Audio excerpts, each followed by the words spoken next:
Welcome to DVIP.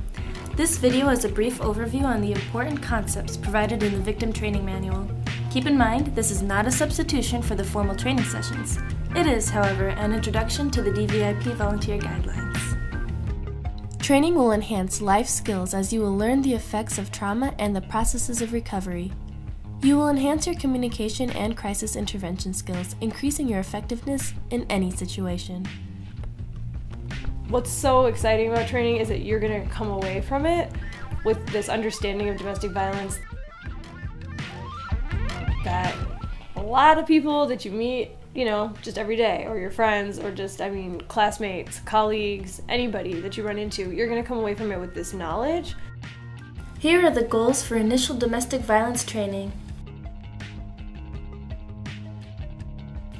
During training, you learn what is expected of you so you can make an informed decision as to whether or not you wish to provide direct services.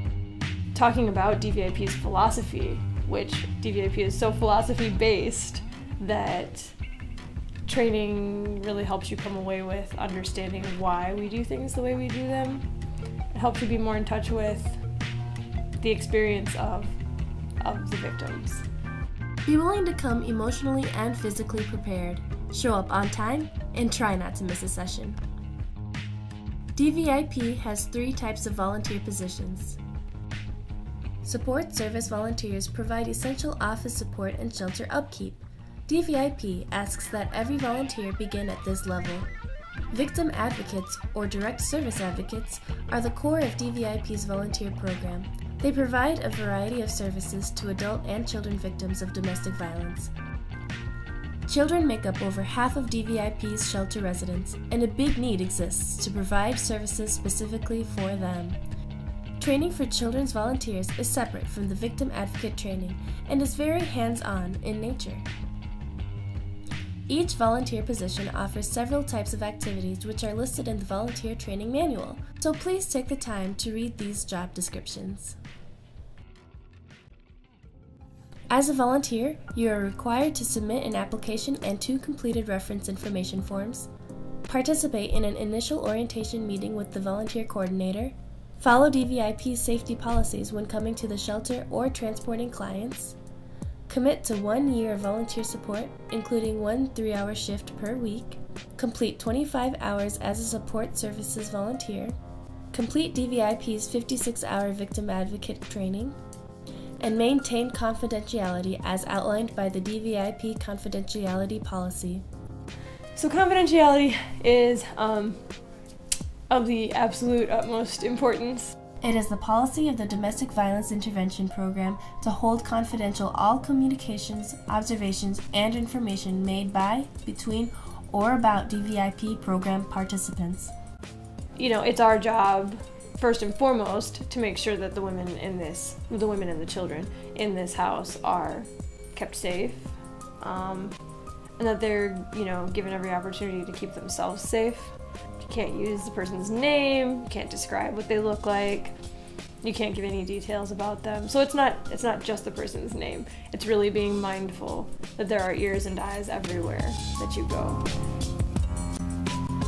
The Domestic Violence Intervention Program provides services to Cedar, Iowa, Johnson, and Washington counties.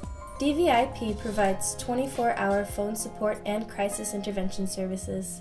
Staff and volunteers are available to provide support when accessing community services such as the court system, law enforcement agencies, and other social services. DVIP provides shelter for women and their children in the 15-bedroom shelter when immediate safety is a concern. In addition to crisis services, DVIP also offers ongoing services such as counseling and support groups for women and for their children. Training for volunteers and interns at DVIP cover a lot of important material on the nature of domestic violence. There's conflict resolution, training.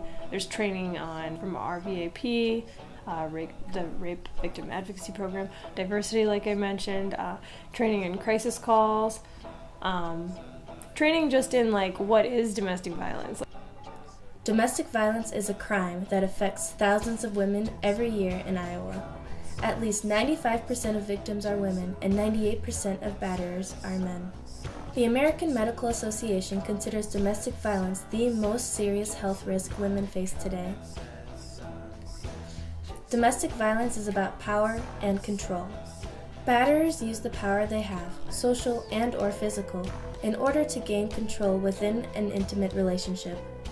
The Power and Control Wheel, written by women, describe their experiences at the hands of their abusive partner. This can be used in reference to your own relationship. Just familiarizing yourself with the specific nature of a lot of things, a lot of the tactics that abusers will use, the ways in which they'll do things. And it also helps you understand the ways in which society sees things. It helps you understand that lens and how, for example, a lot of the victim blaming that happens in society, which happens a lot, in ways that, honestly, you may not even really see. People commonly ask, if the abuse is so bad, why doesn't she just leave? Actually, many women do leave their abusers. But leaving a relationship is never easy, even under the best circumstances. Batterers control their intimate partners by cutting off their resources of support and independence. In addition, women who leave their batterers are at a 75% greater risk of being killed by the batterers than those who stay. Every year, more than 4,000 women are murdered by their intimate or former intimate partner. The Domestic Violence Intervention Program exists because battering by an intimate partner is the single greatest cause of injury to women. Every day, we are working towards ending domestic violence. No one has the right to commit such a crime against anyone. We all deserve a life free of violence.